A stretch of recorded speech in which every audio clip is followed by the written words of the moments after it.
केवल 9 दिन तक देवी की आराधना कर लो, नंगे पैर ले लो, या किसी देवी जी के मंदिर में जाकर नंगे पैर झंडा उठा के, ध्वजा उठा के, चुंदड़ी पकड़ के माता जी के मंदिर तक चले जाओ। क्या केवल नवरात्रि का मतलब यही है? या फिर कहीं गरबा हो रहा हो तो गरबे में चले जाओ? क्या नवरात्रि का मतलब केवल यही है?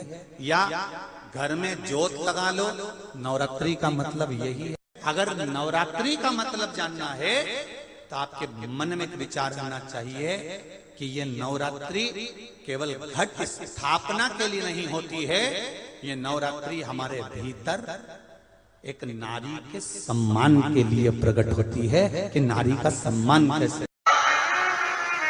शिव मंदिर में जाइए, पहले दिन 9 फूल कमल के हों, जो मिल जाए, परंतु एक जैसे फूल होना चाहिए। ये नहीं कि आज तुमने गुलाब का चढ़ाया, कल कमल का चढ़ा दिया, परसों गेंदा का चढ़ा दिया, नरसों चमेली का चढ़ा दिया, फिर रात रानी का चढ़ा दिया। ऐसे फूल ना चढ़ाए, एक जैसे फूल 9 दिवस तक। सीते, हे जानकी, हे पुत्री, शिव मंदिर में जाकर अपने पति का स्मरण कर कर, कार्य का स्मरण कर कर 9 फूल प्रथम दिन घी का दिया लगाकर आप भगवान शंकर को कामना कर कर समर्पित करती हो। दूसरे दिन वही फूल दुगने हो जाना चाहिए, 18। तीसरे दिन फिर 9 जोड़ लो। किसी भी स्थान पर, किसी भी स्थान पर, यदि हमारे घर में 2 शिवलिंग है, नहीं है, तो किसी अपने घर के गमले में, बगीचे में 2 पार्थिव लिंग का निर्माण करें। 2 पार्थिव लिंग, उसमें एक शिव जी का स्मरण करें और एक में माता पार्वती जी का स्मरण। देवादिदेव महादेव के 2 स्वरूप, 2 लिंग प्रकट कर कर, एक पर 9 पुष्प लाल और एक पर श्वेत पुष्प 5 समर्पित करें। बाबा की आराधना करें, घी का दीप लगाएं, पूजन करें और बाद में उन शिवलिंग को, उन पुष्पों को विसर्जन करें। किसी भी नदी में, तालाब में, बावड़ी में, अगर वहां नहीं विसर्जन कर सकते हैं तो किसी वृक्ष के नीचे उनका विसर्जन कर। और ये नवरात्रे, ये जो गुप्त नवरात्रे हैं, इस माघ महीने में जो गुप्त नवरात्रि आती है, इसी के अंतर्गत इसका पूजन है। एक बार हमने पहले वर्णन किया था, जिसके यहाँ संतान नहीं होती उसके लिए भी पहले श्रृंगी ऋषि ने नवरात्रि का बड़ा वर्णन किया। नवरात्रि के लिए कहते हैं कि नवरात्रि के अंतर्गत 9 लाल फूल और 5 श्वेत पुष्प, ये दोनों।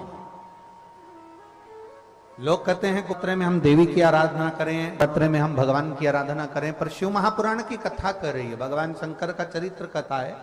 अगर आपने देवी भागवत का स्मरण किया हो या भगवान शिव की एक पवित्र आनंदमय कथा स्कंद पुराण के काशी खंड में अगर सुनी हो या उसमें भी नहीं पढ़ पाए हो, तो श्रृंगी ऋषि के चरित्र में आता है। श्रृंगी बाबा ने वर्णन किया है कि किसी भी स्थान पर, किसी भी स्थान पर यदि हमारे घर में 2 शिवलिंग है, नहीं है, तो किसी अपने घर के गमले में, बगीचे में 2 पार्थिव लिंग का निर्माण करें। 2 पार्थिव लिंग, उसमें एक शिव जी का स्मरण करें और एक में माता पार्वती जी का स्मरण। देवादिदेव महादेव के 2 स्वरूप, 2 लिंग प्रकट कर कर, एक पर 9 पुष्प लाल और एक पर श्वेत पुष्प 5 समर्पित करें। बाबा की आराधना करें, घी का दीप लगाएं, पूजन करें और बाद में उन शिवलिंग को, उन पुष्पों को विसर्जन करें।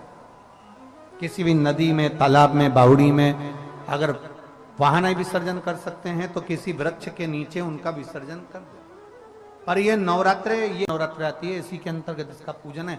एक बार हमने पहले वर्णन किया था, जिसके यहाँ संतान नहीं होती उसके लिए भी पहले जो आषाढ़ के महीने में जो गुप्त नवरात्र आते हैं उसका स्मरण कराया था। नवरात्रे में भी देवी की आराधना का एक स्मरण का सुख है महाराज। ज्योत का विधान है, नवरात्रे में देवी की ज्योत लगती है, अखंड ज्योति लगती है, जवारे बुआए जाते हैं, कलश लगता है। ज्योत का भी विधान है। जिसके यहाँ दिया अखंड जलाया जाता है, अगर वो दिए की लो, दिए की बाती अगर दक्षिण दिशा की होती है तो उसके घर में साल भर में एक घात जरूर होती है। जो दिया अखंड जलता है उसकी बाती का मुख दक्षिण का नहीं होना चाहिए।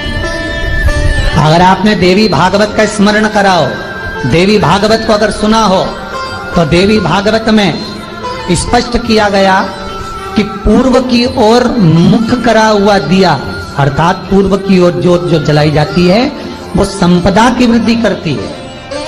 पश्चिम की ओर मुख कर कर जो ज्योत लगाई जाती है महाराज वो वैभव को देती है। और उत्तर की ओर जो मुख कर कर ज्योत जलाई जाती है, उत्तर की ओर जो ज्योत का मुख रहता है वो आयु की वृद्धि करती है, घर में अकाल मौत को रोकती है। दक्षिण की ओर ज्योत ना लगाएं। अगर आपको लगाना है पूरब की लगाएं, पश्चिम की लगाएं या उत्तर की लगाएं।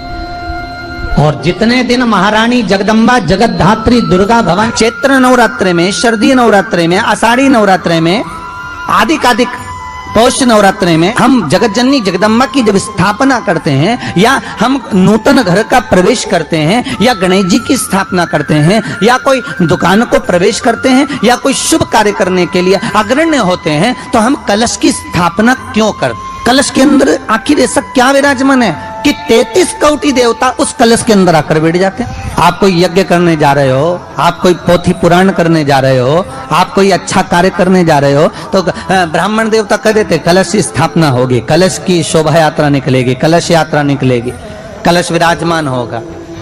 उस कुंभ की उस घड़े की महत्वता कहां से प्रकट हो गई? शिव महापुराण की कथा कहती है महाराज, भगवान ओघड़दानी शंकर स्वयं आद्य शक्ति जगदम्बा से कहते हैं कि जगदम्बा तू क्या चाहती है बोल। तो जगत जननी जगदम्बा कहती है कि जहां मैं हूं वहां शंकर है, ये आपने कह दिया, पर जहां शंकर है वहां पार्वती का होना जरूरी है। उसके लिए सिद्ध करने के लिए एक स्थान ऐसा बनाया जाए जहां पर शंकर विराजमान है और शंकर के साथ पार्वती विराजमान है। तो शिव जी ने कहा पार्वती उसके लिए मैं तुझे एक सुंदर कलश का निर्माण कर कर देता हूं।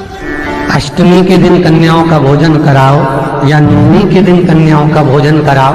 पर देवी भागवत तो कहती है, देवी भागवत तो वर्णन करती है कि पहले नवरात्रे से लेकर नवमी तिथि तक जितने दिन देवी के होते हैं, प्रत्येक दिन में आप किसी भी दिन कन्याओं का भोजन करा सकते हो, पहली रात्रि से लेकर, पहला दिन से लेकर। पर 9वें दिन तो सवेरे पूजन करके यज्ञ करके अनुष्ठान करके देवी को विसर्जन कर दिया, फिर नवरात्रि पूर्ण कैसे हुई? नवरात्रि की पूर्णता होती है अमावस्या की रात से गिनी जाती है। कौन से दिन से गिनते हैं? अमावस्या की रात्रि, फिर एकम की रात्रि, फिर दूज की रात्रि, ऐसे गिनते गिनते अष्टमी की रात्रि तक और नवमी के दिन सुबह तक या दोपहर तक या शाम तक, जब तक आप यज्ञ ना करें तब तक ये 9 रात्रियां पूर्ण गिनी जाती है महाराज देवी भागवत के हिसाब से पूर्णता। अब हमने कन्या भोजन का जो क्रम बनाया, अष्टमी के दिन करा देंगे, नवमी के दिन करा देंगे, इस तिथि को करा देंगे, पर भाव देखिए। शास्त्र कहता है भूखे को भोजन जब कराइए जब उसको भूख लगी हो, और ऐसों को कराइए जिसको जरूरत पड़ रही है।